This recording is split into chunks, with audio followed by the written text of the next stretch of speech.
need to live a little and laugh. You need to give a little to get back. Forget your problems and what you're going through, even if your problem's sitting next to you.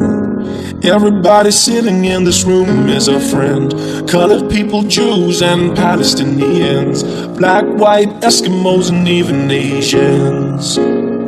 Except the Indians. We're all friends, except the Indians. He said it was new, now it's broken. Except the Indians. Ah, the brother, he said it wasn't original. Except the Indians. Oh, man, you said free. Oh, no, Indians. Now what you need to do is look to your left or look to your right and tell the person next to you what you really think of Indians. We're gonna do it together on the count of 3. Say it with me. 1, 2, 3.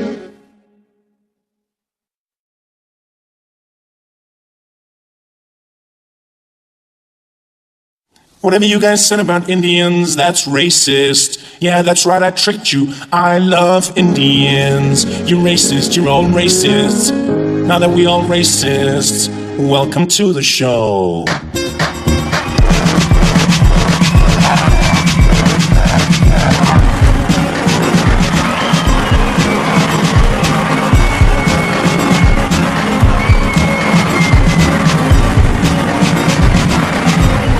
What's up, Johannesburg? Yeah! Welcome to the show, the final show of the week. We're gonna have a good time today. Thank you for coming. How you guys doing? You good? Yeah? You good? Welcome. It's been a fun week in Johannesburg. This is the longest we've taken to come to Johannesburg. I can't believe it. We normally start the shows in Johannesburg and then we go out to other places in the country. This time we started outside, went to places like Botswana and Namibia and in Durban. Durban was fun. Lots of fun there. Yeah. It was cool. No, we had the most fun in Durban this year because we moved the venue to Durban City Centre, which was great. It was perfect, you know, because normally we play at Sibaya, where it's like a casino, and just the problem was there were too many Indians at the shows. Well, not too many. Not like there was a specific number that they passed, but there were only Indians at the show. Let me put it that way, which is not great for comedy because then they all laugh at the same time or nothing. You know, it's just one of those. But there's so many Indians when like you land in the airport in Durban. And then like people meet you and they'll be like, hey Trevor, you in show, you in town doing a show. What you doing here? I'm like, I'm doing a show. Where's the show gonna be? Where's the show? I'm gonna be at Sibaya. They're like, oh, hey, Sibaya, man. Too many charros there, bro. Why you wanna do Sibaya? I didn't understand. I didn't know. I was like, why are there so many? Why are there so many at one place? He's like, hey man, you don't know. There's a direct pipeline to Phoenix from Sibaya there. Direct pipe. And now I don't even know where Phoenix is, but in my mind, I'm picturing a pipeline where on one end this guy's like pumping Indians into this pipe, just like pumping the Indians. And then on the other end, you've just got like a tap, and if you open, it's just Indians pouring out. Like, him.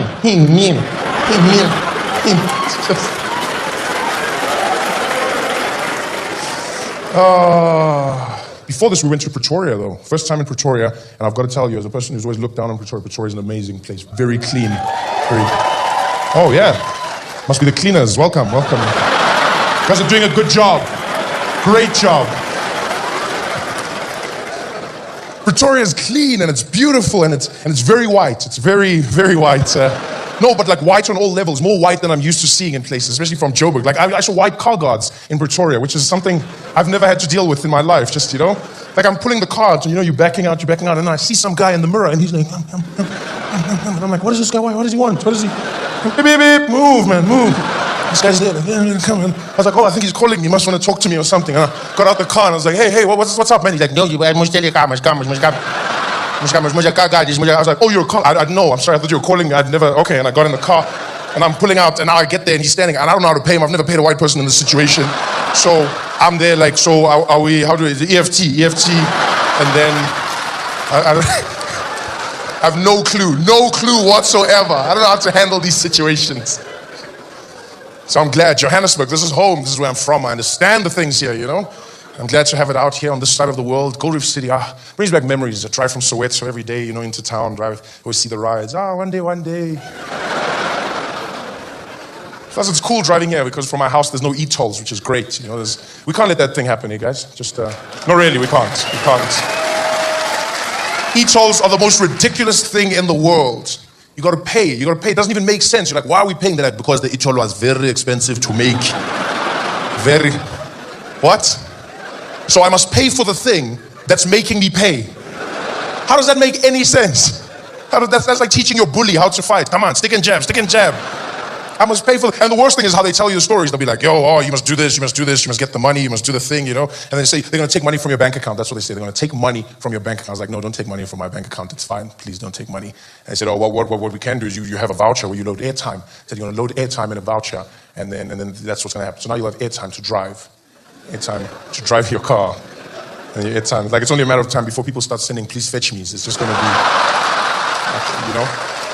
It's just going to be one of those. Joburg, you miss this place, man. You miss home. You miss home so much. The small things, the big things. You read the stories when you're traveling. That's the biggest mistake you can make when you leave South Africa is read the stories. And I wasn't even leaving forever. I was just going. Newspapers said I was leaving. I didn't even know I was leaving. They were like, Trevor's gone. He moved to America. Moved? When? I didn't know.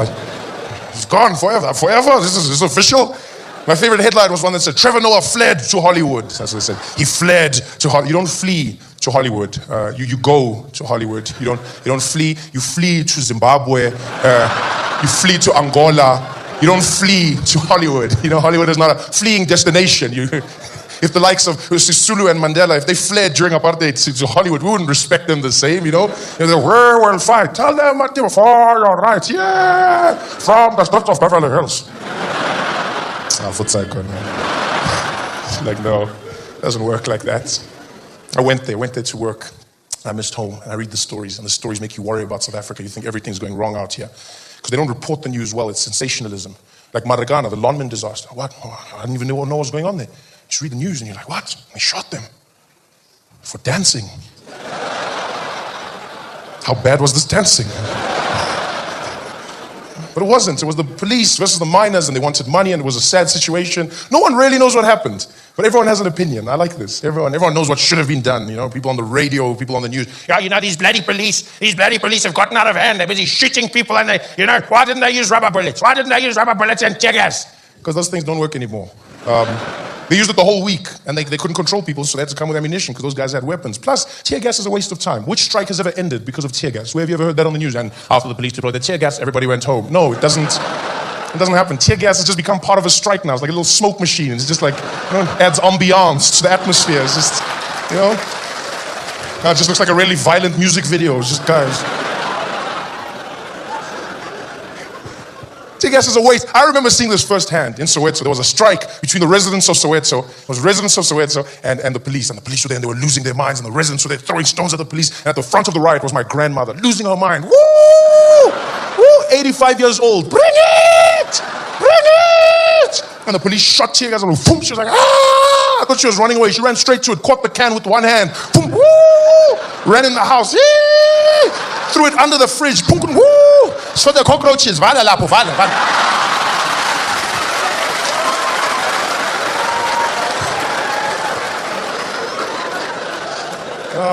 You're wasting your time with tear gas, man. Everyone has ideas what the police should have done. You hear them on 702. The sad thing is they didn't even warn the miners first. Why didn't they warn them? When someone has a gun pointed at you like this, is that not a warning anymore? How long have I been gone from this country that this is no longer a warning? Yeah, is that anything now? It's all up to interpretations. Like, yay. Are you coming to my birthday party? Yeah, are you? Masara's VP when I don't want to undercate her like last time. Yeah, this, just for emphasis, Baba. See you there. This is madness. My favorite was the National Union of Mine Workers. They said, what is the worst thing in these circumstances? That the police did not even ask the miners what they wanted. Before they should have asked them, what did they want? At what point do you ask these people? At what point? And pray do tell, who is the super soldier that's willing to keep his cool when 1,000 men marching towards him with arm, they've got spar, they've got pangas, they've got spears. Who is the super soldier who's keeping his cool in this situation? Just standing there with these 20 fellow policemen. The sergeant there, ready, aim. He's like, whoa, sergeant. Can't just shoot, my man, can't just shoot.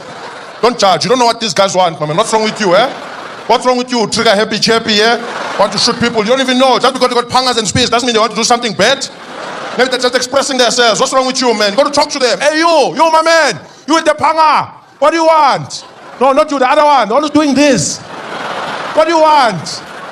You don't, hey, Mazubuko, put that gun down, damn it. Put that gun down. Why do you want to shoot people? What do you mean we are in danger? Danger where? Just because you got the panga, you think you know what you want to do? What do you mean? There's many uses for panga, man. You can't just ask me, what do you mean? What do you mean? What are the uses? I don't know. Do I look like Professor Panga or something? You think I just know these things, rattle them off? I don't know, man. I'm just saying you don't just now you shoot the guy. Look, he's excited. For all you know, it wasn't even violence. Maybe there was a piece of bread or something. I was going to put butter for everybody. Now you shot the guy. There's a big bread, no butter. Now go to butter knife because the panga guy is dead because you shot. Must talk to him first. Hey, my man. It's ridiculous. That's what it is. Absolutely ridiculous. Asking questions, accusations. I love the stories. You read them from the other side of the world and it's madness, you know? Like Woolworths. Huh? Yeah. White people. Want to see how long it would take you guys to get in the game? Welcome. Yes. You guys got your own little taste there, eh? You're jumping in. Everything was flipped on its head. White people in the streets, that's just racism, that's just racism. Some people were so hurt. How could you, Woolies? What a crazy story. Woolworths had a few jobs. They're expanding. Woolworths came out and said, it's Woolworths South Africa. We've got a few jobs opening up. People who pack boxes, clean and stuff, only black people should apply. People were like, what? Well, that's racist. Black people were like, yeah. Now you know how it feels. Yeah, go away. It's our Woolies now. Yeah. Enjoy checkers. Yeah. It's our jobs. Only we can clean. All hours. Go away. Go and be a manager. How the hell did they trick us into that? White people didn't even want those jobs. You guys were slick about it, weren't you? You guys were super slick. Yeah, it's racist. And then black people fought for it. Yeah. We're going to start doing that with everything. Can we live in shacks? No. It's our shack. It's ridiculous. I missed all of this stuff. I missed it so much. I didn't plan to be gone to America for so long. I thought I'd go for a few months, work for a bit, and then come back. That's all I intended to do, you know. And I stayed for longer. Things went well, so I worked, and then I missed my people because you don't plan these things. You miss everyone, you know. There's no Indians in America. There's no. Well, I mean, there are, but then not like our Indians, you know. Like there you say Indian, and they think you mean like. It's a different world, you know. There's no Indians, and you know. There's not even Afrikaans people there. I never thought I'd say I missed Afrikaans people. Driving through the streets and you just like, and I pull at the traffic lights and I'll see like a big Afrikaans guy and he's bucky and everything and I'll turn and be like, hey, Freaky! And he'd turn and roll down the window and be like, white boy, you gonna talk and play like my mouth, say like what? I'll tell you what. I was like, Freaky, what happened?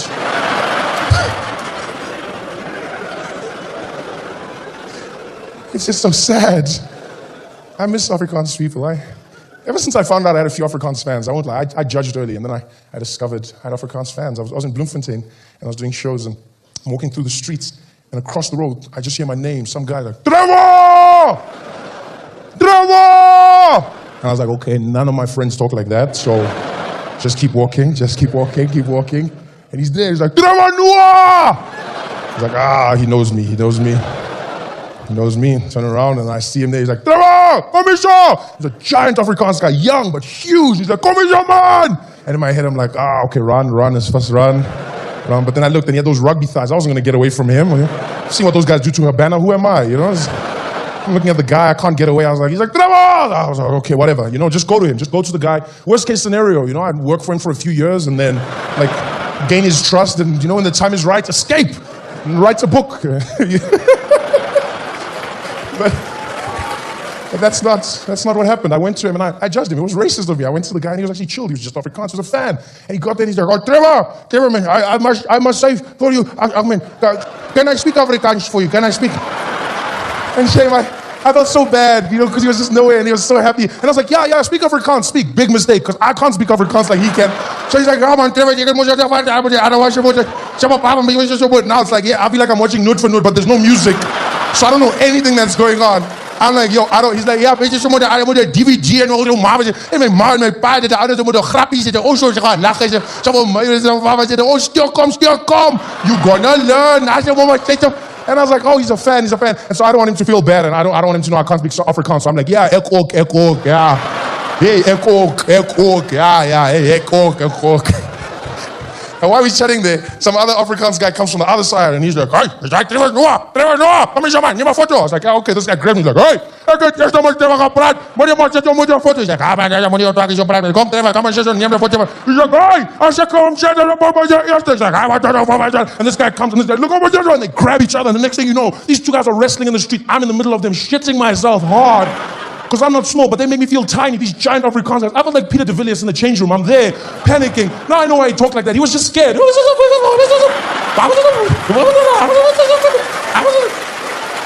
don't know what to do. I'm trying to break up the fight in broken Afrikaans like,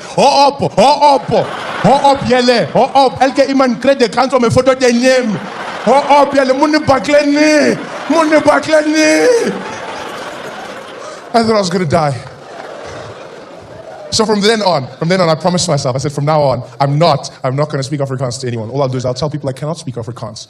I'll tell them. But then for some reason, I say it in Afrikaans. It's something a lot of people do. It's like a useless phrase to learn. Everyone says that in different languages, you know? So you see people going, yeah, mina angikhulumi isiZulu. And you're like, yeah, we knew. We're under no illusion. It's not like after 4 years, we'll be like, Ganti, it wasn't Zulu. No, we knew all along. But we learn it in other languages. I can say it in 4 languages, the phrase, I cannot speak your language, which is useless to learn because then by virtue of the fact that you're not speaking the language, they will understand that you cannot speak their language. But I'd walk around like a moron and I'd planned it in my head. So there I am in Bloemfontein and then like some guy would walk up to me and be like, Trevor, ja man, je zei niet dat Trevor van die TV-avers moet. And I'd be like, sorry meneer, sorry. Ik kan niet Afrikaans praten. He's like, oh, jammer man, jammer. Oké, ja, zo. Maar jij praat Afrikaans. Ik zei, nee, ik kan niet Afrikaans praten, nee. Hij zegt, maar hoe praat jij nou? Je praat zo mooi. Ik zeg, hey, ik praat net om voor jou te zeggen dat ik niet Afrikaans kan praten, nee. Moet niet van ik zeg, ik kan Afrikaans praten. Als ik voor jou zeg, ik kan niet Afrikaans praten. Hij zegt, maar ik verstaan. Maar ik zeg, hey, verstaan of niet verstaan? Dit is niet mijn taal en ik kan niet dit praten, nee. Dit is niet mijn probleem, verstaan jij niet? Als ik dit zeg, moet je je Afrikaans op mijn recht zetten. Ik zeg, ik kan niet praten, dan kan ik niet praten, nee. Hij zegt, oké, jammer man, jammer. Hij zegt, ja man, oké, tot ziens, oom. My friend was like, geez, Trev, what the hell was that about? I was like, I don't know, I don't speak Afrikaans. It's just, I missed Afrikaans people, man. I missed everyone. So lonely in America. It's so lonely. You get to the traffic lights and there's nobody there. You just wait for the colors to change. I got so homesick at one point, I would pull up to the traffic lights and I'd look at other cars and I'd be like,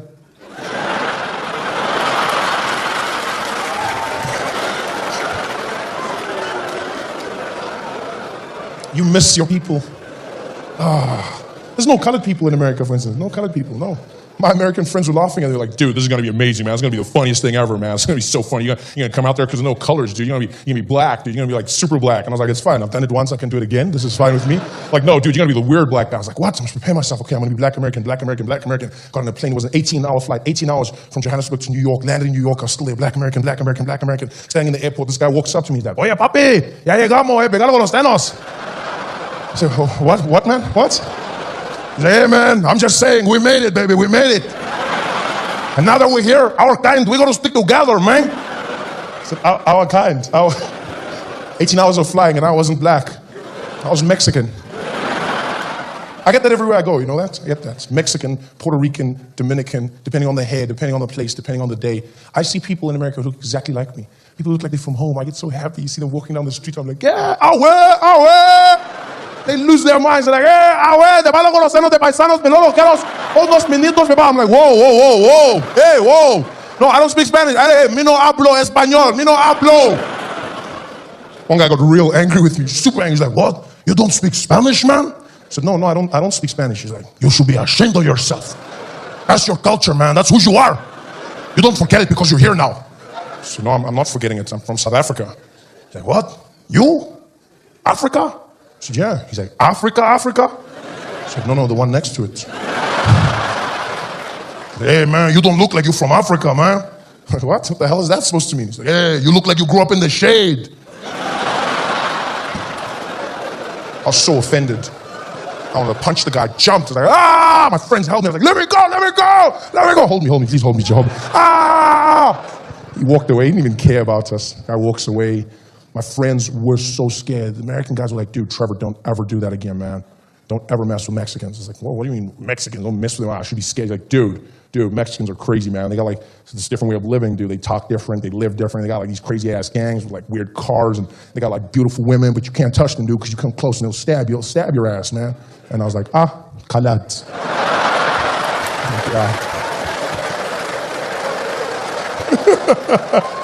I felt like I was home. You miss these things so much. That phrase stuck with me, though. You don't look like you're from Africa. It's such a strange thing. You get it everywhere in America. You start to realize the perception that people have of Africa is very one-dimensional. They think Africa is just a dust basin filled with, like, starving people covered in flies. They don't think we have any technology. They don't even think we have airports. They just think it's airplanes landing in the bush. Being caught by 1,000 black guys.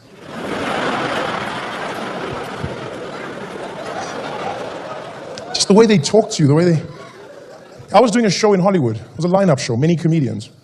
And they introduce every comedian in a very standard way. Guy comes up, does his thing, leaves. Guy comes up, does his thing. Guys like, yo, give it up for your next act from New York, Deron Williams. Guy comes up, does his thing. Guys, now it's my turn to come up. Guy walks up. I'm about to get on stage, and he's like, hey, yo. Check it out, yo, check it out. This next dude coming to the stage. This dude's from Africa. Y'all gotta make some love. Y'all gotta show this dude some love right about now. Because he came a long ass way. He says it like I walked, It's like, yo, give it up for my man and yours. And now my name's simple, Trevor Noah, neither here nor there. But because I'm from Africa, I guess, he's like, Trevor Noah! And you see, when I walk out, people are looking at me like, no, not you, the other guy. They almost expect the guy in leopard skin to come running on the stage, Like, let me tell you monkey jokes, huh? And it's bullshit, it's not like that, I mean, I do have good monkey jokes, but that's not the point. That's not what I'm saying. You can't just assume. Questions you get asked, the people you meet. I'm in an airport, and this man overhears me on the phone. As I get off the phone, he goes, hey, I couldn't help noticing you got an accent there, buddy. You got a bit of an accent. Where are you from? I'm from South Africa. They're like, oh, South Africa. South Africa. Yeah, it's South Africa. I got a friend in Ghana. Yeah, a guy named Obasanjo. Yeah. You know him?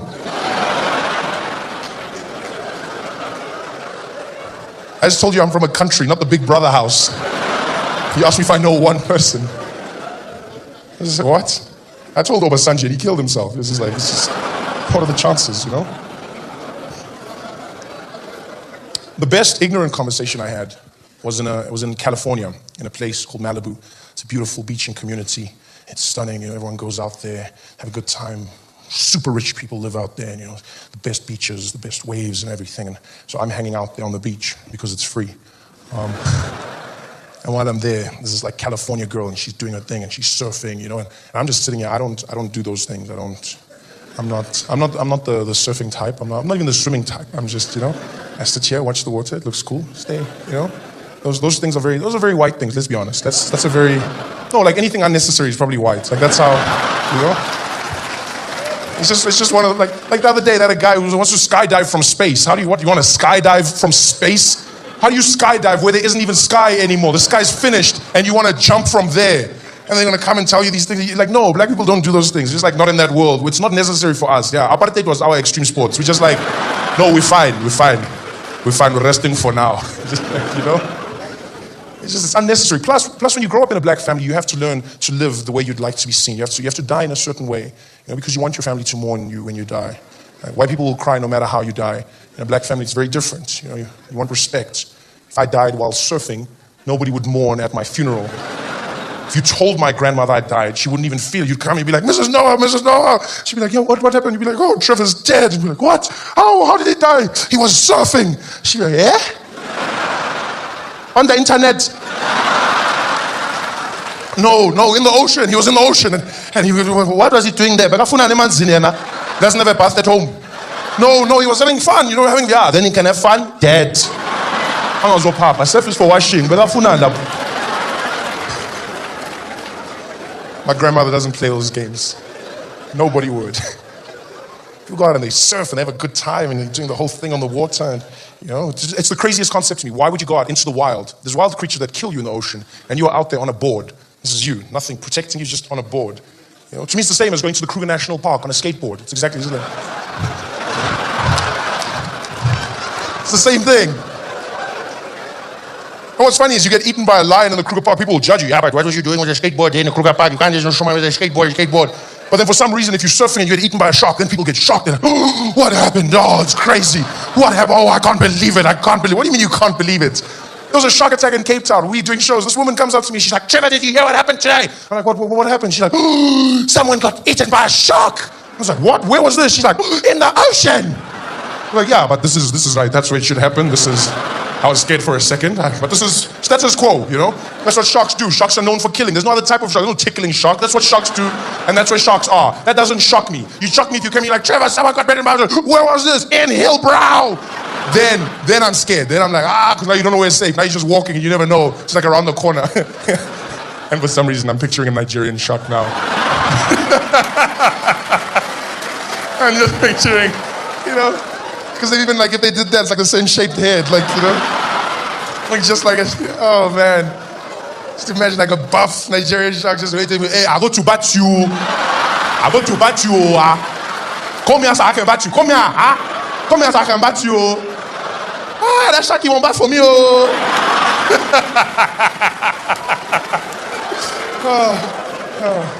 That would shock me. Not surfing. Surfing is a crazy sport. There's no need for you to be in the water at that time. You might get eaten by a shark. I do not feel sorry for you. I feel bad, but not sorry because you knew the thing was there. What's crazy is you even have experts that defend sharks. I don't even know when this started. When did we start defending killers? Like, we defend them. They're out there in the ocean, they're killing and stuff. And then you have these shows, Discovery, Shark Week, 50-50, shark experts. And they come out, hi guys, I just want to tell you a little bit about sharks. Did you know that sharks aren't the mean killers everybody paints them out to be? Sharks don't even like eating humans. They don't. How do you know this? I mean, for things that don't like humans, they've eaten a lot of them, You have to admit. They've eaten a hell of a lot. Surely the memo would have gotten around by now. No, they don't like eating humans. What happens is they get really confused, because from underneath they see you paddling on the surface and they mistake you for a seal. They think you're a seal and they come up and they grab a bite and then by the time they realize you're not a seal, it's too late. It's not their fault. They're just sharks. Like, really? Why don't those same people come and defend like black people when people are saying black people commit crime, Like, why don't they have those same people there, you know? Like, these blacks always robbing people, these blacks always, and they come and, well, actually, guys, black people don't like crime. Yeah. What happens is they get like really poor because of things that have happened in the past. And then like some of them resort to criminal activity to try and make ends meet. And so when they see you from far, they just get confused because you look like an ATM. Because you freeze every time they see you.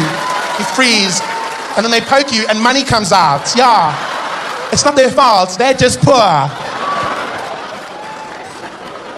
It's a lot of rubbish. That's what it is. Sharks don't like people. How do they know? Do they ask them? Yeah, don't like. Tastes like Marmite. I don't surf. I sit on the beach and I enjoy it from there. It looks beautiful. I enjoy it. And I'm sitting on the beach in Malibu. And it's during the week, so it's really empty. There's just one girl surfing out there, California babe. And she's rocking it, you know. She's got long blonde hair and tan, looking very fake. And just like, you know, she's riding her board and doing her thing. And all those unnecessary surfing moves that people do, you know. Just stay here. There's no need for. And surely, sure enough, at the end of it, like, she's doing this thing, and the wave comes like, and I was like, yo, dead. But she wasn't. And she comes out of the water, and she's having the time of her life. And she looks over at me, and she's like, hey there, are you like gonna come in? The water's like super amazing. I said, no, thank you. I'm just gonna sit here. And watch you. You're very good. Keep it up. She's like, OMG, you talk funny. No, I don't talk funny, you talk funny. Where are you from? I'm from South Africa. She's like, oh wow, like Africa? How did you get here? What? I used my monkey grip under the plane. How did you get here? She doesn't even wait for my answer. She runs, she's in the water, she's doing her thing, surfing, having a good time, doing those things. She comes back out, and now all of a sudden we're best friends. Runs out onto the beach, she's like, hey, Africa! I'm like, hey, America. She's like, you don't surf at all? I said, no, I don't. Where I'm from, we don't really surf. Johannesburg, there's no surfers out here, you know? She's like, oh, that's too bad. Like, do you guys have waves in Africa? Do we have waves? A grown human being asked me if we have waves on a continent. Like, no, we don't. Yeah, by the time the water gets outside of the world, it's just so tired. It's just, so worn out from all the traveling. It tries, but it's,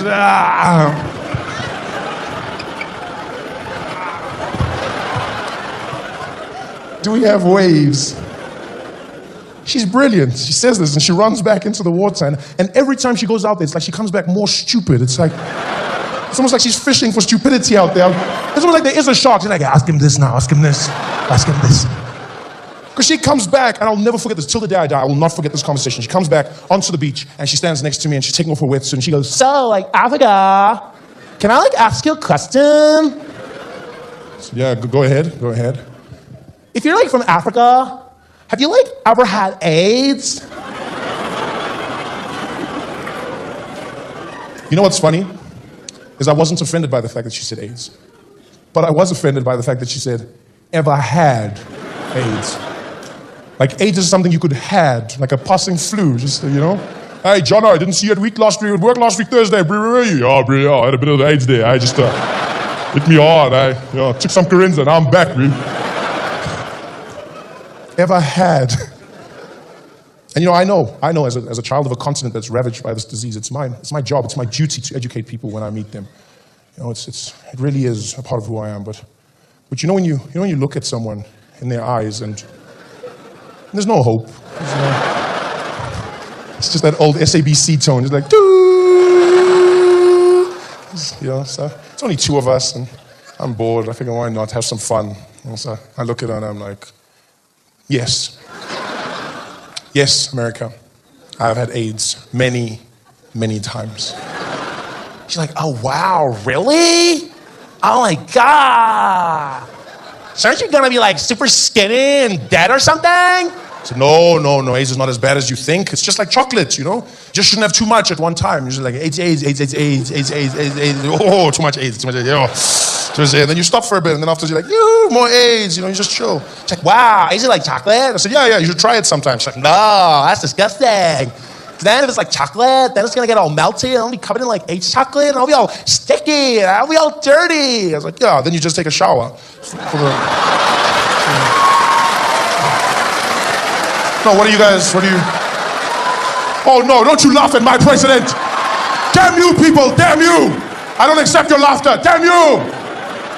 Don't you laugh, this has nothing to do with that great man. Turning my jokes against me, no. I will not participate in this madness. How else do you get clean? Rubbish. I will never teach Jacob Zuma ever again in my life. I miss that man, I missed our president. Cute little, how do you know? You know how I miss that guy. We've got the cutest president in the world, and you guys don't respect him. You don't appreciate him. He's got that cute face with that grin, just Looks like he could have been like one of those kids in the Jet magazine, just He's super cute, man. How could you hate on Jacob Zuma? He looks like a little Zulu Ninja Turtle, man. He's so, he does, You can see him in the crew. Leonardo, Raphael, Michelangelo, Jacob, Kawapanga. Oh, I miss Jacob so much. You people were torturing while I was away. You were torturing him. How could you do that? Painting horrible pictures of Jacob Zuma. You guys are disgusting. I didn't even know what was going on there. I read the story online, and the article made no sense to me because it was written by an American. All it said was, ANC Youth League in South Africa marches over painting. I was like, well, that's weird. It's weird, but it's a move in the right direction, Youth League. The youth should be focusing on arts and culture and, enriching their minds. I thought it was weird. I pictured them in the streets marching, aus Picasso, aus Picasso. Shout, we are sick and tired of postmodernistic impressionism. We demand more sketch art. But no, they weren't. They weren't marching for that. They were marching over the picture of our president in black, red and yellow. The man, Jacob, on the mountain with the wind blowing through where he'd have hair. Just him, Jay-Z, and Mini-Me. Although it wasn't that mini though, you have to admit. No, it was a pretty solid picture. Well, not solid, but you know what I'm just saying it was me. I wouldn't have been offended by that, eh? I would have been there at the gallery every day, just posing and waiting for people. They'd be like, yeah, hello ladies, hello, nice, hello. Take a picture there, take a picture. They must know. So strong and so confident. People were like, this picture, it's racist. This picture, disrespectful. It wasn't even that disrespectful. I know you might not like it, and that's your personal opinion. But it wasn't that. Just even the name of the picture was strong and powerful, you know? Jacob Zuma, the spear. The symbol of the Zulu nation for hundreds of years. Made famous by King Shaka himself. Conquering army after army with the spear. Umkhonto wesizwe. The spear of the nation. The spear. It's not like that guy called it the pocket knife. No, the spear. Big and manly. That's why our president didn't complain. Jacob Zuma did not complain once, because he understands art. He's cultured. You know, the guys around him complaining about it on his behalf. I hate it when people do that. He wasn't even offended. They ran to him like little kids tattletaling. Jacob! Jacob! Yes. What happened now? Jacob, it's disgusting. It's disgusting. Did you see what they did? Did you see they painted you? They painted you. He's like, there's no paint on me. I'm fine. No, that's not my bad. They painted a picture of you. They painted, just showing the picture. Just showing the picture. And they came running with the picture and they showed it to him. But Jacob Zuma, he's a chilled out guy. He doesn't have time for these things. He probably didn't even see anything. He was just like, I don't see anything wrong with this. Oh.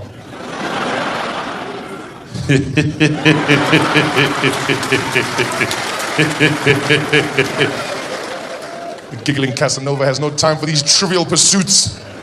I wouldn't be shocked if Jacob's having the time of his life right now in the presidential bedroom. Found himself a new romantic game to play with the ladies. You know he's romantic. I mean, that many kids, that many wives, he knows what it's about. You know? He's there, covered himself in body paint. Looking Barry White in the background.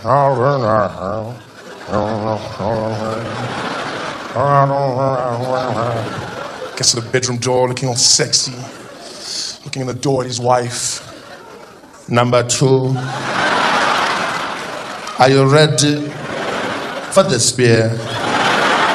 She's there like, ooh, I'm not ready. I'm not ready. He's like, ready or not, here I come.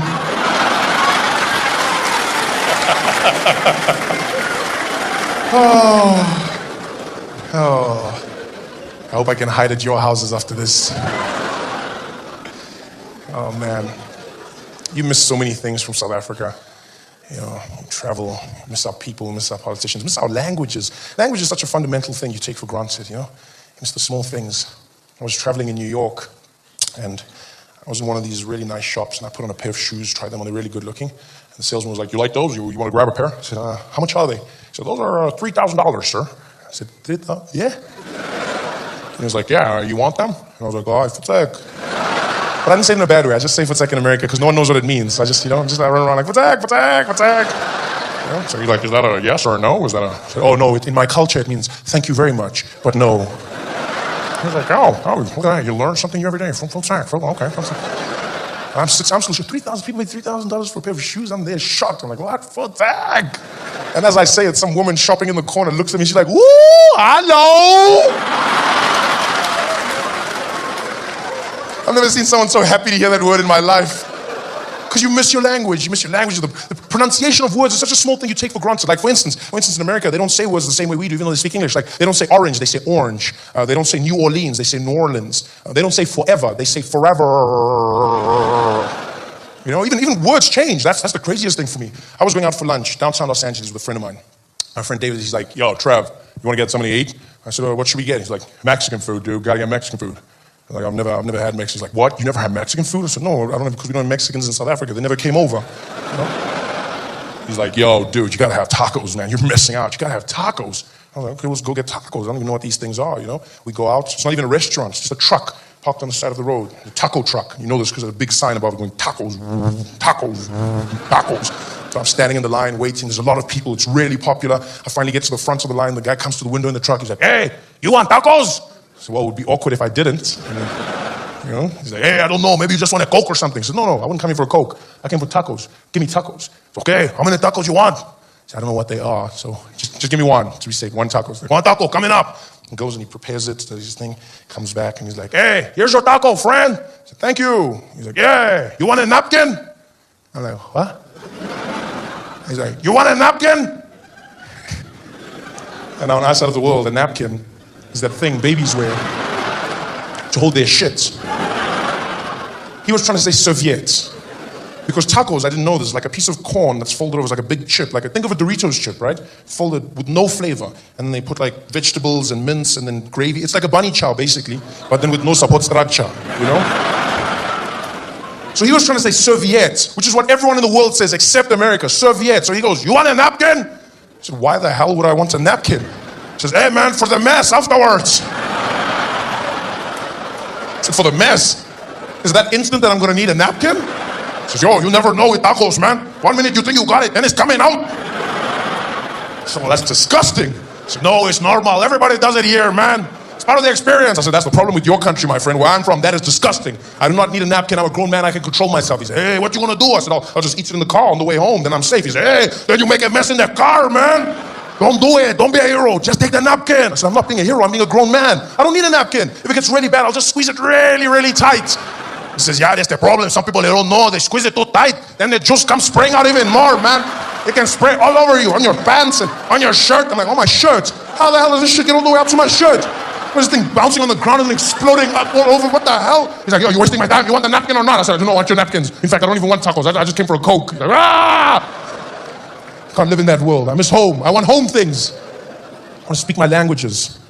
You know, even the politics is not the same out there. Politicians arguing with each other, they have debates. Mitt Romney, Barack Obama, blah, blah, blah, blah, blah, blah. No charisma. You know, there was one guy who came out, the one Republican senator, the craziest thing I've ever seen. He was arguing against abortion. Because Republicans are totally against abortion.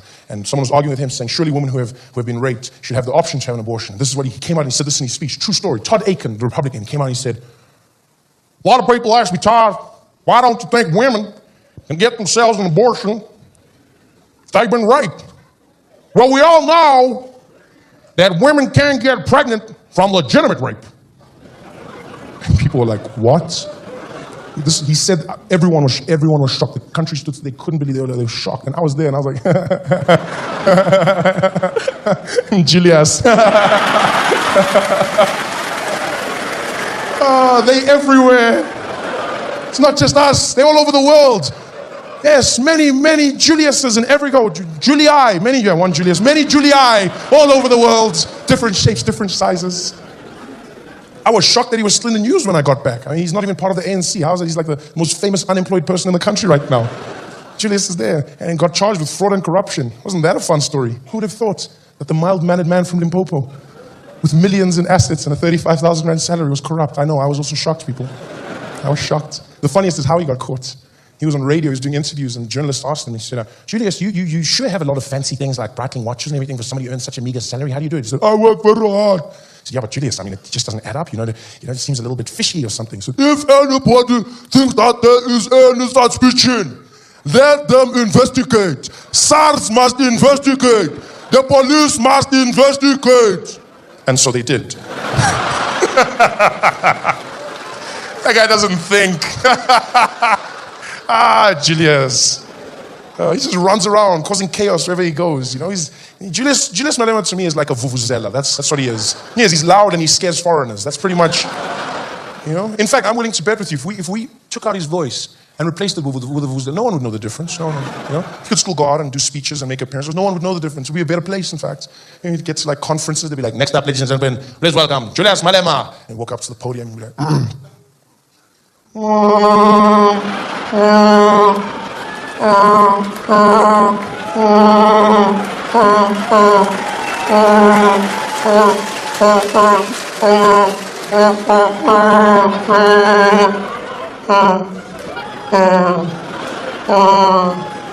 Let's just be like, thank you, Julius. The vuvuzela is the most famous thing that's ever come out of South Africa. Do you know this? Most famous thing that's ever left this country. You travel the world, and people know about the vuvuzela, but nothing else. I learned this. I was flying home, and I had to go through Paris and then come to South Africa. And I'm in Paris, and I'm standing at the taxi rank, and this guy waiting, he looks at me, and he's like, taxi? I was like, oui, taxi. He's like, bon, je parce que tu sais. I was like, moi, non parlez-vous français? He's like, non parlez français, non? I was like, look, man, this is not working. I'm from South Africa. He's like, South Africa, Afrique du Sud, no? I was like, yeah, oui, it's Afrique du Sud. He's like, le Nelson Mandela, huh? I was like, Mandela, yeah. He's like, I was like,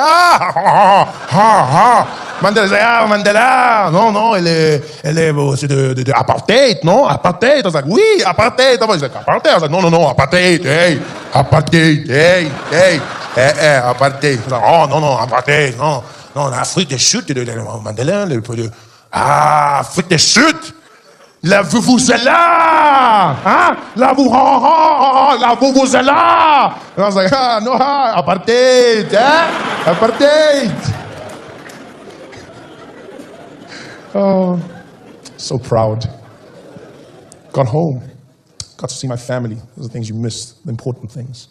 See my dad in Cape Town. It's always fun hanging out with my dad for me because he's so different to me. He's very, very dry in his humor, very stern. He's not strict per se, but he's just different because he's Swiss.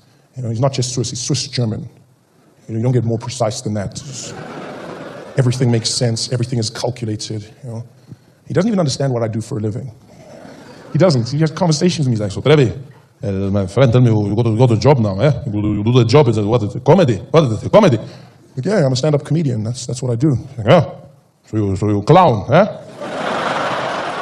So, no, I'm not a clown. It's spoken word. It's more intelligent. He's like, oh, sorry, spoken, mister. But the people, do they laugh? I'm like, yeah, of course. Well, so clown, eh? Whatever, man. Worst thing is you must know you don't get food or something because you're a horrible clown, eh? So what? I've never even told you a joke. He's like, rubbish. Clown is always clown. What do you mean you don't tell me a joke? You don't even have a joke. I got better jokes than you. You've never told me a joke in your life. He's like, because you don't understand joke. I can't waste the joke on you. You don't understand it. So, well, try me then. Tell me a joke. He's like, okay, I tell you a joke. Today you say you come to the house, 10 o'clock, eh? 10 o'clock you say you come. Then what time you come, eh? 25 past 10, eh? It's funny because it's not 10 o'clock, it's after. You see, you don't laugh because you don't know time and you don't know jokes, you're stupid. I go to tell my friends, I go to laugh, just a clown.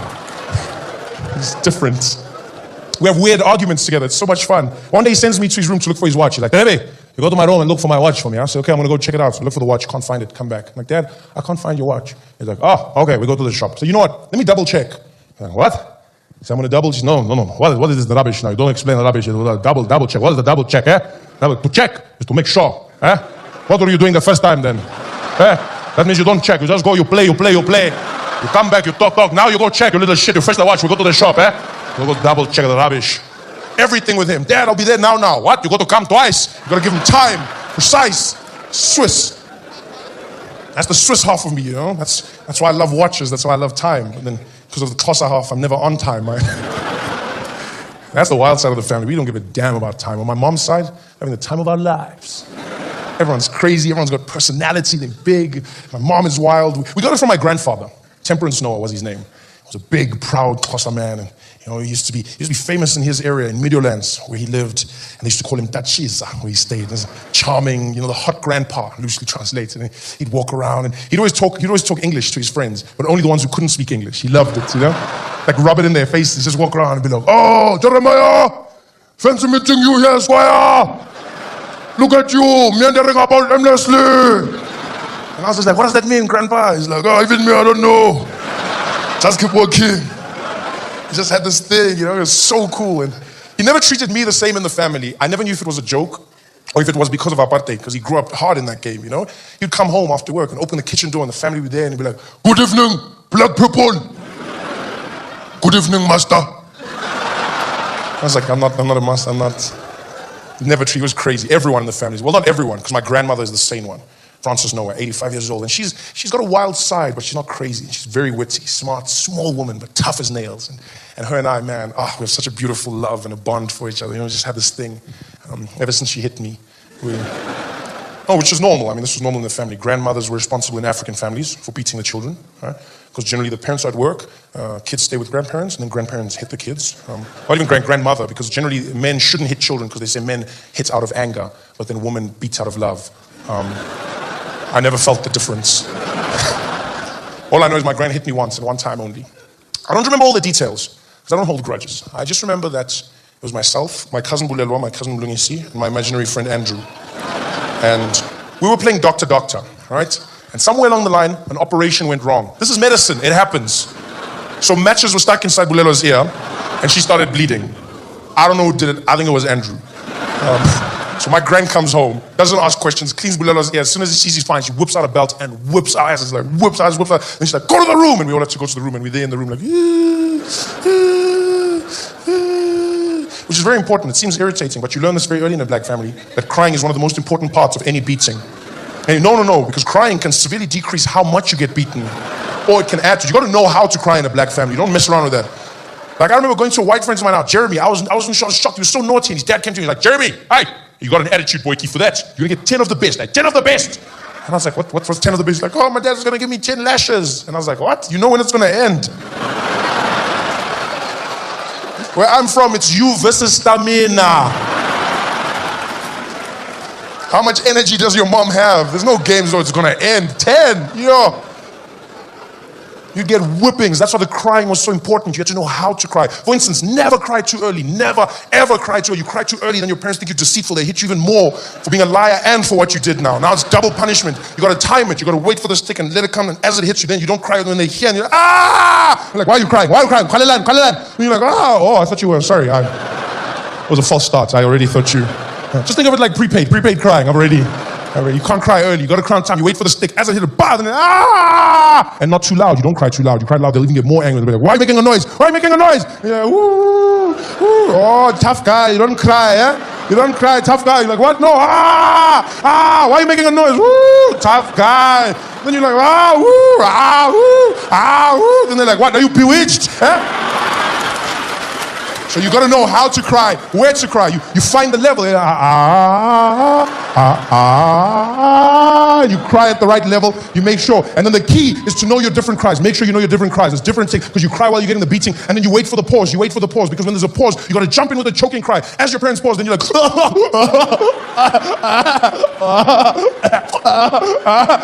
because then they're like, yo, he's choking. He's almost dead. I've done a good job. Then they stop. Then they stop for a bit. Then they chill. Then you then like go to your room. And then the most important cry, many of the time, you got to cry the cry of mourning. Cry of mourning. You walk around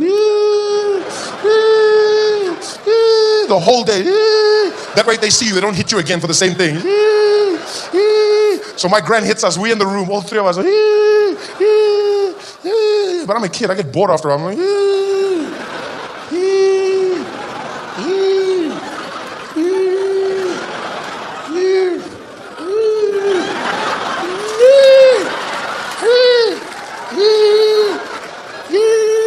I wasn't even sure if my grand was in the house at that point.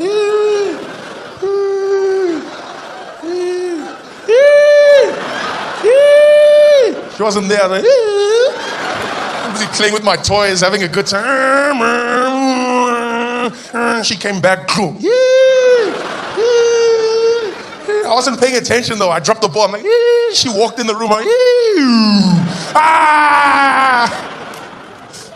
you gotta know how to cry.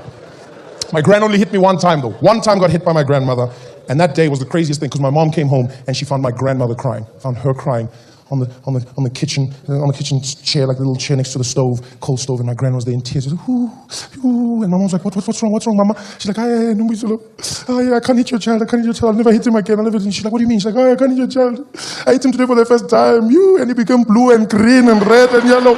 I never saw those colors before, must take your child, I don't want to break him. They're going to say, I killed a white man, and my mom's like, no, he's not white, you must hit him. She's like, no, I'll hit the black children, it's fine. You can hit them forever. They don't change. They just become more black. So my grand never ever hit me after that. Ever. It's fantastic. Other cousins getting beaten. It was good times. So my grand discovered castor oil.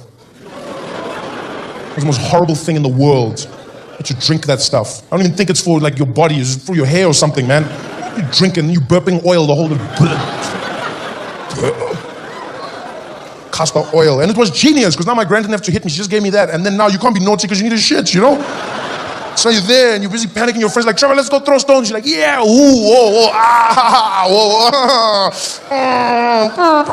think I need a napkin.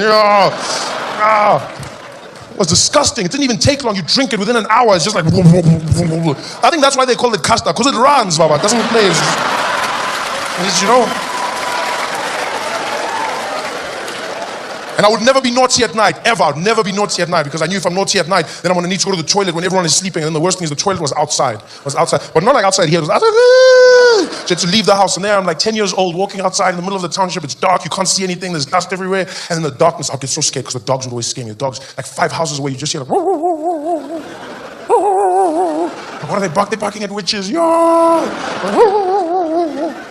I always wondered why dogs in the township bark different to dogs in the suburbs, though. That is something that I still don't know till this day. Like, I noticed this even with our dogs. When we moved to the suburbs, all of a sudden they had this poise about them. It's just, you know, our dogs have this confidence. Like at the gates, they just have this thing when they march. And they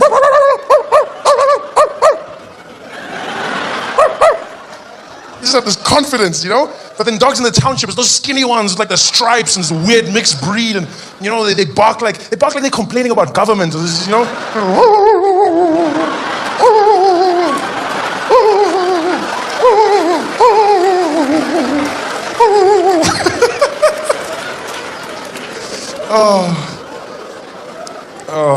I miss those days, man. Some people don't believe you know that? I mean, some people go, Trevor, how do you know these things? You're lying, man. You never grew up in the town. So I was like, why would I make these stories up? It's half Swiss, half Xhosa. That's who I am. It's not that weird to me, you know? It's half Swiss, half Xhosa. Just think of me like a Swiss chocolate. That's all, you know? It's just that's all it really is. I feel like South Africa is getting a lot more angry, though. I don't know if you guys have noticed, if you felt in the air. Over the past few years, we've just got a bit more, you know?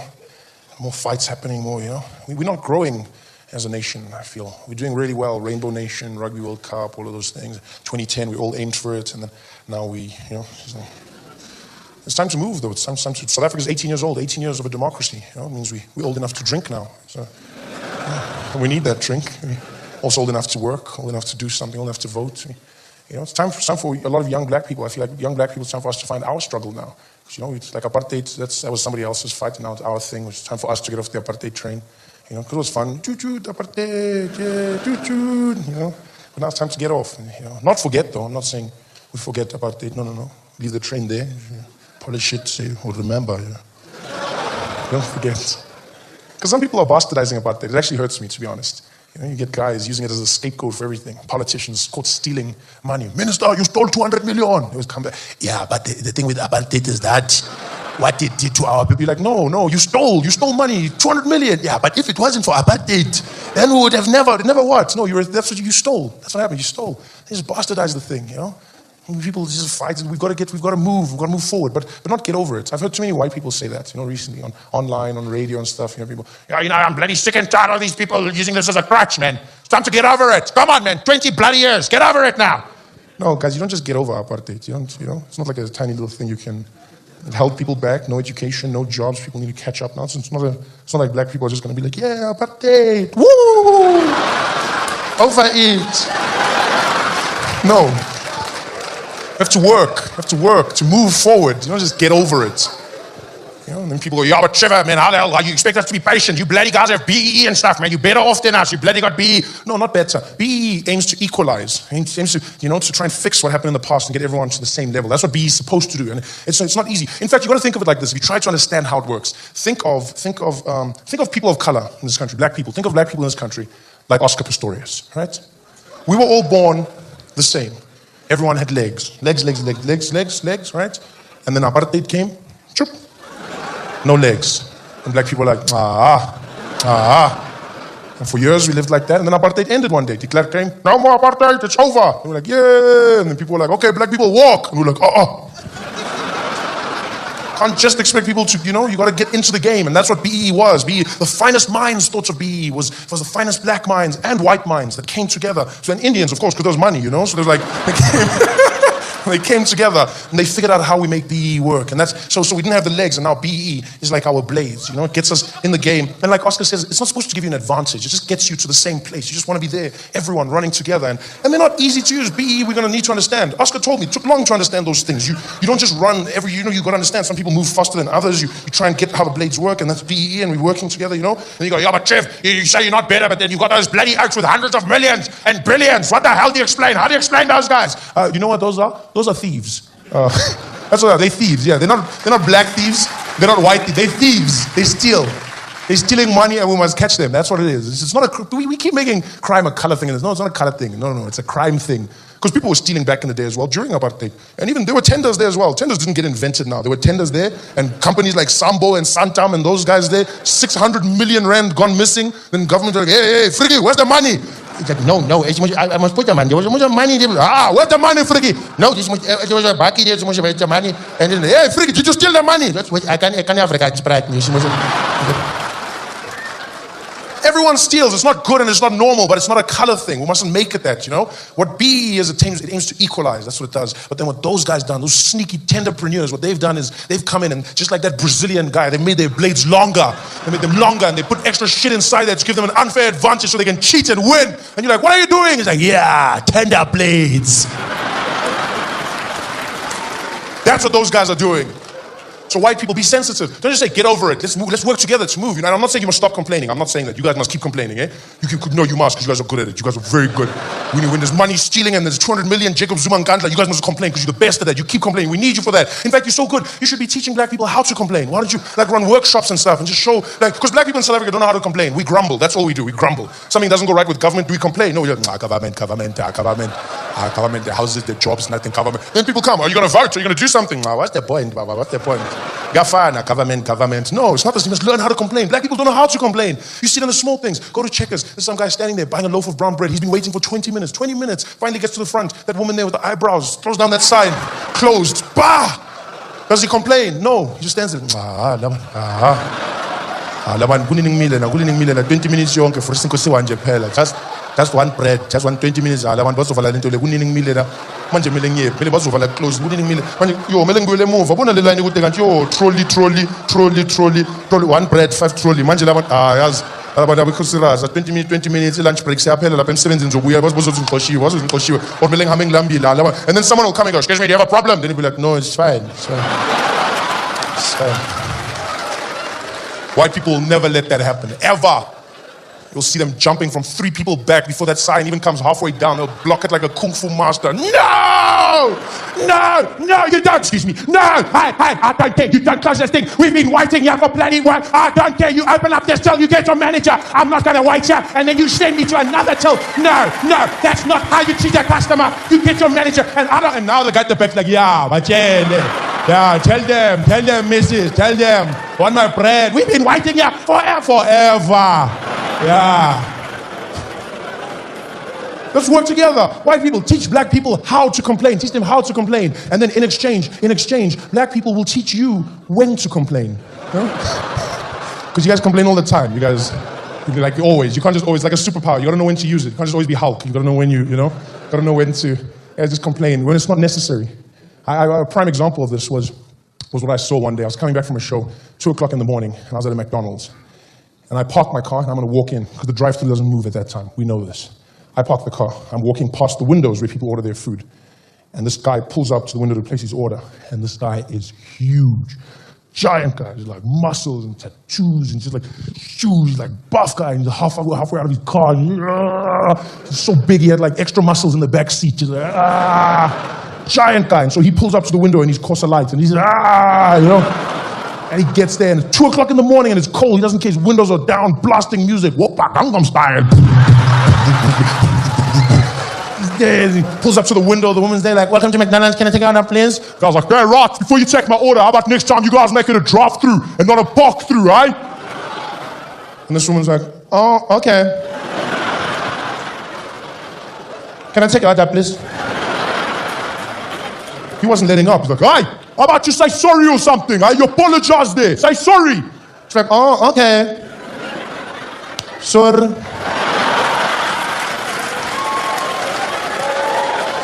Can I take your order, please? Oh, yeah, that's better, eh? Rock, let's see what we'll have. Babes, what are you having? He had a girlfriend. I couldn't even see her. Tiny little thing. Looked like he had been stealing her meals his whole life. What do you have? Rock, she's going to have a 6-piece chicken McNuggets there. Sweet chili, eh? And then I'm going to have, give me a super size number 1. And don't be stingy with the chips. You make sure they're right. It's like, okay, so 6-piece chicken McNuggets, sweet chili, 1 super size number 1. Anything else? Like, nothing else. I just make a chop here. I already lost half of my life here. It's like, okay, sir, you can pay and pick up at the next window. He's like, right, thank you. And I mean, I'm in awe of this. I've just watched one of the best displays of complaining I've ever seen. Just everything, the execution, the delivery, the confidence, perfect, 10 out of 10. Just the timing. Why would you complain at 2 o'clock in the morning at a drive-thru? I mean, why, you know? Like, I'm so fascinated by, he's thrown me off my quest. I was going to get food. I'm walking, I was long there, but you know when you see some shit's about to happen and you...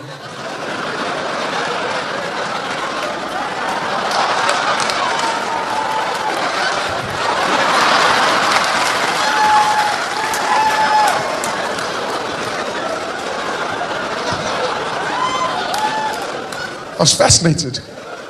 Why would you complain? Do you never ask yourself why the drive-thru McDonald's, Nando's, KFC, wherever it is, there's always a window where you place your order for the food and there's the window where you pick up the food, but in between, you don't see what's happening there.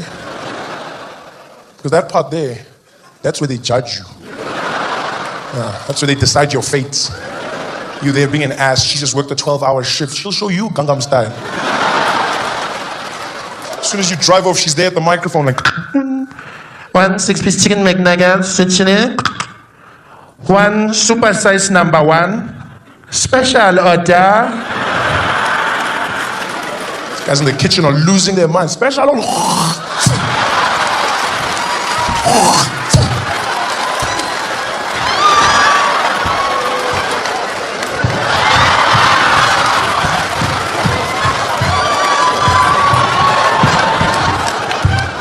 Thank you very much, sir. Have a good night.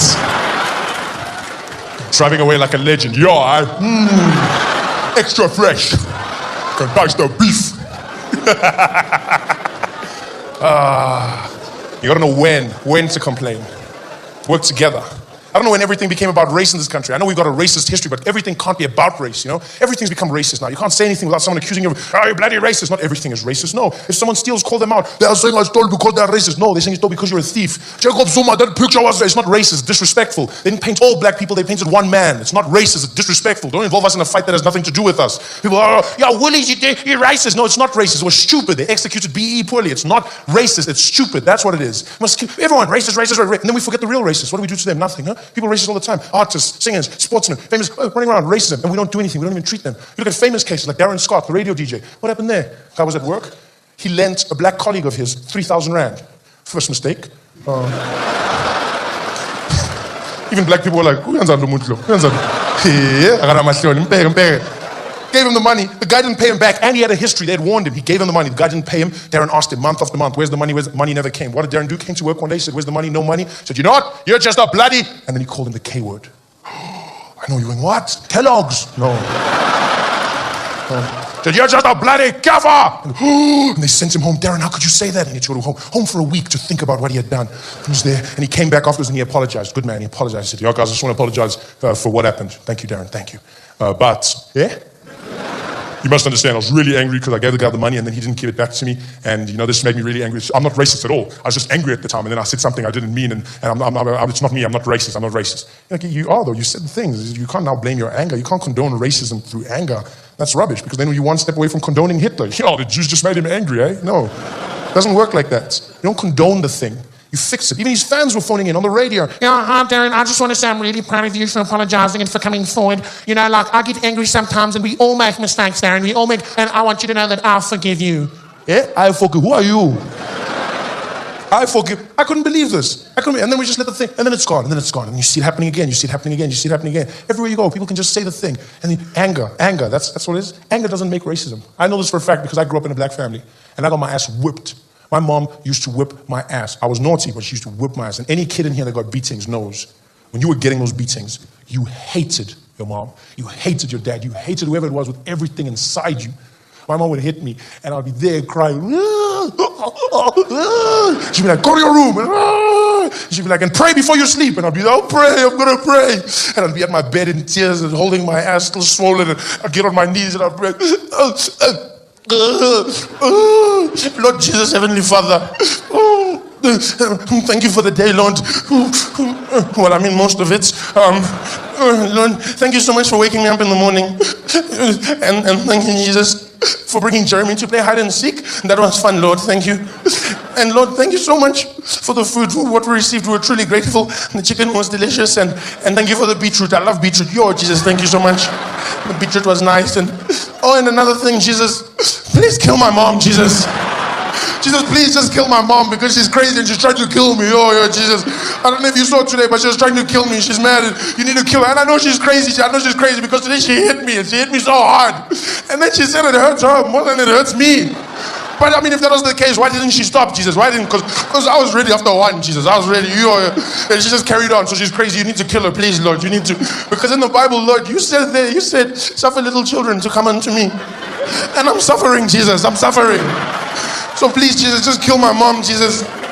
I mean, because she tortures me. She tortures me and it's not fair. I mean, like, she made me fetch the belt, Jesus. She made me fetch my own punishment. What kind of person does that to you, Jesus? What kind of, imagine in jail, they don't even make people prisoners. They don't make prisoners plug in their own electric chair, Jesus. But look, this torture, you need to kill her. Please, Jesus, you need to kill her. And like, you can do it any way you like, Jesus. I mean, like, you can use lightning or like frogs in Egypt or something, or even be simple, Jesus. Just use a bus, Jesus. Like, remember last week, Tuesday, Jesus, remember we were walking on the street, then a bus came and it missed my mom and she went, woo, thank God. Next time, Jesus, just look the other way. Because I'm sure you can agree on the evidence, Jesus, she needs to go, please. And I won't say when you must do it. I know you work in your own time, Lord, so, whenever, but hopefully before Friday, Jesus. Because that's when my report comes back from school, Jesus. Amen.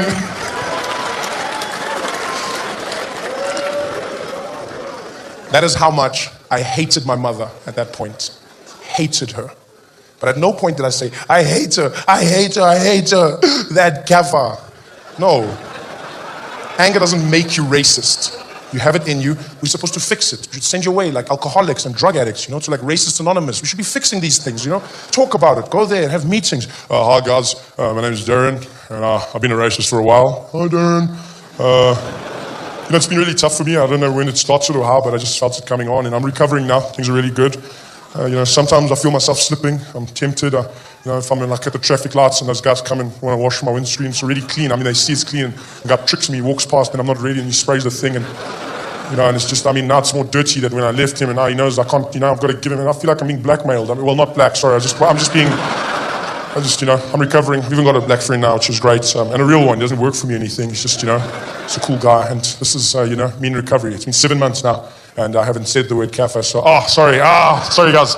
I haven't said the K word. I'm sorry guys, sorry, I'm recovering, sorry about it. Oh, Darren, it's okay, sit down, we work on it. But don't condone it, no. I'm sick and tired of that word, I'm sick and tired of that word having power.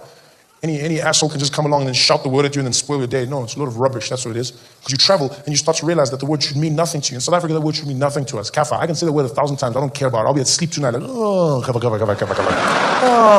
I have no time for that word. No time whatsoever, because you travel. You go to places like America, and do you know the word kafir doesn't exist there? Doesn't mean anything to those people. You say nigger, and they get really offended. Nigger, and they're like, oh, what? How could you? How could you? But then here, the word nigger in Xhosa means to give. So I heard that my whole life growing up in my house from my mom. She'd be like, hey, nigger, nigger, nigger, nigger, nigger, the bad side, nigger, nigger, nigger, nigger.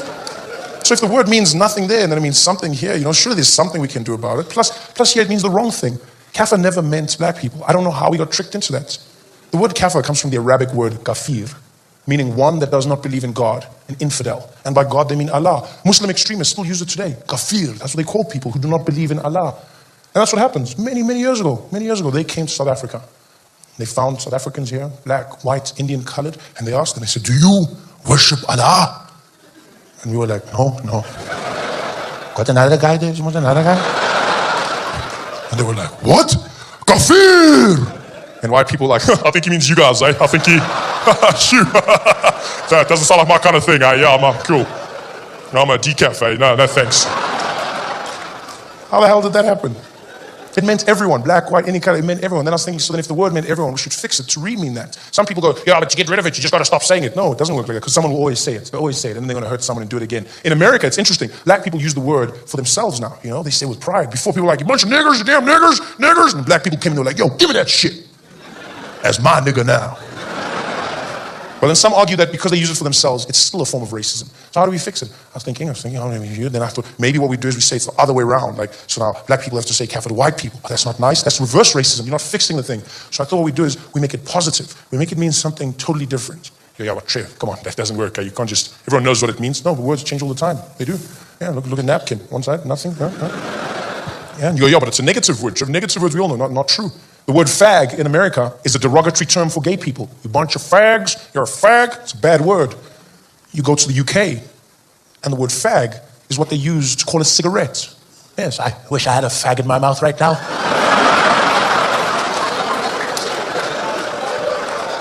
So if it means nothing on one side of the world and something, we can do the same thing here. We need to make kafir a positive word. We need to fight. We need to get into it. And I know for some people it's tough because they're like, I can't just say kafir, because, then you start with kafir. Because for some reason I find kafir is not as offensive. I don't know why. Maybe it's because there's been songs about it. And it's just like Afrikaans people, I don't know. If you say kafir, then you're like, then like kafir. You're like, and it's just, it's one of those things. I think because Afrikaans people started liking black people. They couldn't be racist forever. Not all of them. Some of them, they were soft. They'd even defend black people in public. Some would go, hey, Johan, who's that monkey with you, man? Be like, what?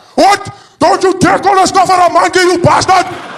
This God, my friend, I have lived with him and worked with him. You don't call him a bloody monkey. You racist. Like, yeah, tell him, Baba, don't call me monkey, Baba. You don't call, but even you don't say kafir, but we talk after, ne? You don't call me monkey, Baba.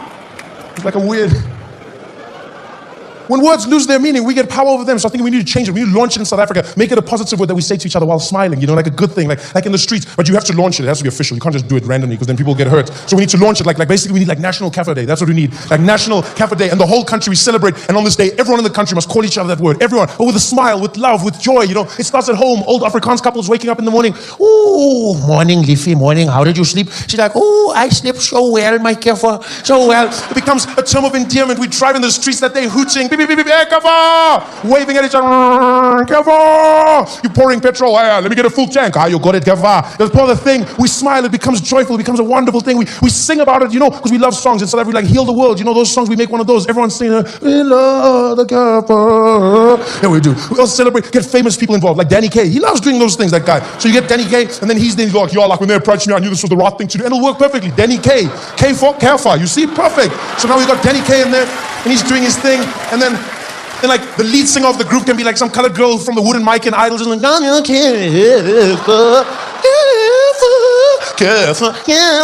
everyone can sing. Celebrities even bring Mandoza back. And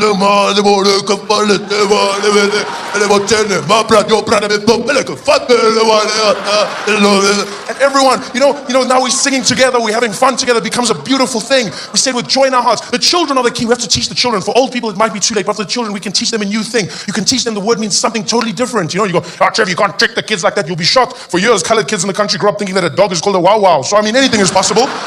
Anything is possible. So you teach them, the children. We do it like with 2010, we had Zakumi. We had that little doll. Everyone knew 2010 Zakumi. So for National Kafir Day, we have like a little Kapatikolosh, like a little, and it's furry. It's not black, it's not white. It's like, and it has a good, and all the children have their own doll and they love it at school. They hang like a Kafir piñata on a tree and the children have to hit it and sweets come out. Because children love sweets, then they're going to love Kafirs. It's only a matter of time. It's only a matter of time before like beautiful young blonde girls are running home and be like, Mommy, Mommy, Mommy. She's like, what is it, Sarah? When I grow up, I want to be a Kafir. Like, well, you can be anything you want to be. Now go to your room. Yay! I'm going to be a Kafir. We become joyous and wonderful, and we say it with love. You guys should leave here and say it to each other when you go in the streets. And, hey, okay, not yet. Okay, well, not yet. I mean metaphorically, because I mean like white people. You guys must just, no, I don't want you to die. Just now you go outside. You say the guy wasn't even at the show. You're like, hey, Kafir. The guy like, what's a guy? And then now, so you gotta so we'll let you know when it's safe. We'll let you guys know.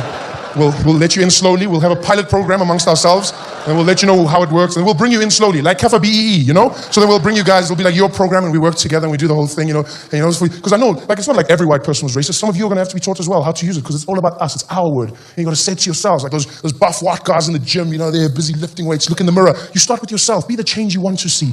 You look in the mirror at the gym, and you flex, and you go, yeah, hi, Kafir. You get that in you, We need everyone to participate. You young, beautiful white girls, you've never said that word. You're so innocent, but you're going to have to join in. You can't be outside. It's going to be tough. We'll teach you. You'll be there. And you'll be like, okay, let me try again. Okay, let me try again. Okay, no, okay, I'm going to try again. Okay.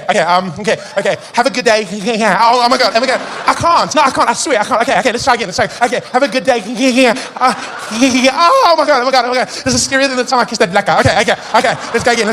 So you're going to have to get in. Everybody must get in. It becomes our thing. We become Indian people. You guys are the coolest people in the country. You make everything cool. We need your help, especially you young Indian guys, the guys with the spiky hair and the Armani jerseys and the tight jeans and the white shoes. You guys, we need your power. We need you in the streets. Next time you see your friend pull up with a beautiful car and it's got those dazzling rims, look at the rims and be like, damn, Ash, check that rim, Sonny, check that rim. That's a Kafir rim right there, boss.